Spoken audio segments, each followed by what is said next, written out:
Thank you very much, Mr Speaker. I'm happy to take a brief call in support of this Education Breakfast and Lunch Programs in Schools Amendment Bill.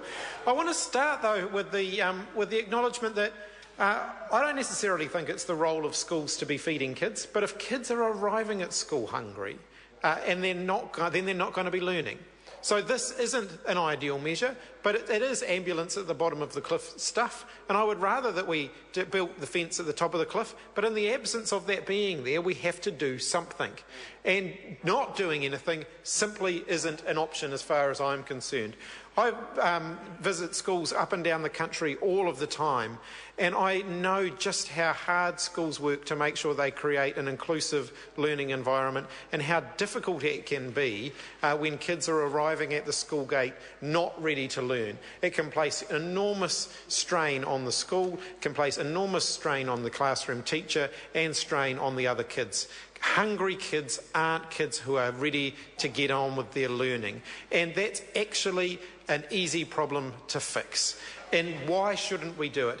We actually have quite an we have sort of a bizarre attitude around food in schools in New Zealand. We say, oh, that's not the role of the school at all, it's the role of the parents. Actually, many other countries that we look at, that we compare ourselves to all the time, actually have quite institutionalised food in schools programs. If you go to a school in the United States or the UK, school lunches are commonplace.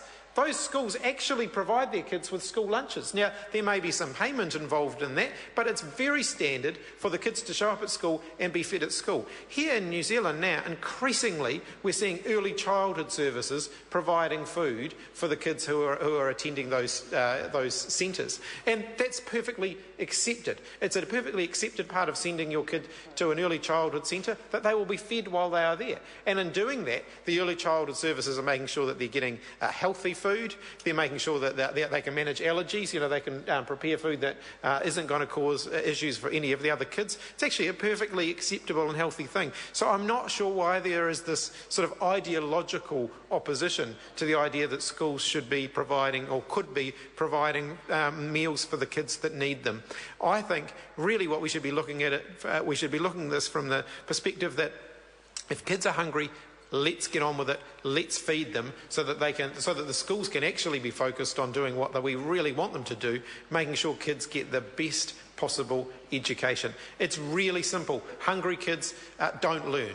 Look, I know, I think we could all speak from experience. When you're hungry, you get a bit scratchy, you get a bit grumpy, you have more difficulty focusing on whatever it is that you're doing. Adults have that problem. Kids have that problem. So, you know, let's make sure, well, they definitely have that problem around here. Maybe we should have more food. I don't know.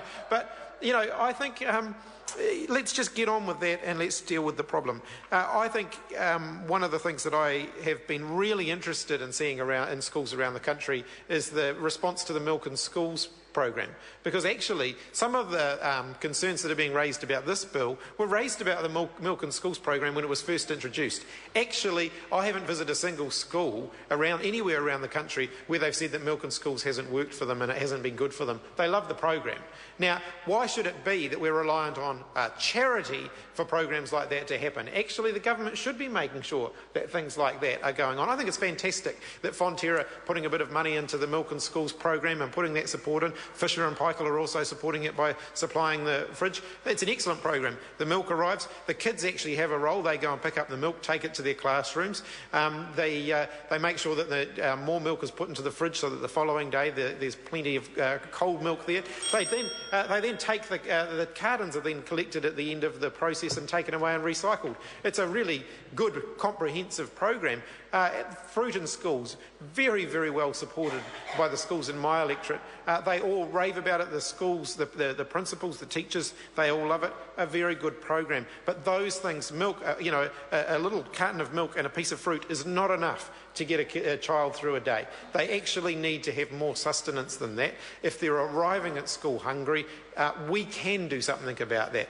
Now, we've got to tackle the causes of kids arriving at school hungry, but that's going to take time. In the meantime, let's make sure they've got food in their tummies when they're at school, so that they can actually focus on learning, so that their teachers can be focused on teaching them rather than dealing with the consequences of them being hungry, which far too many schools are having to cope with at the moment.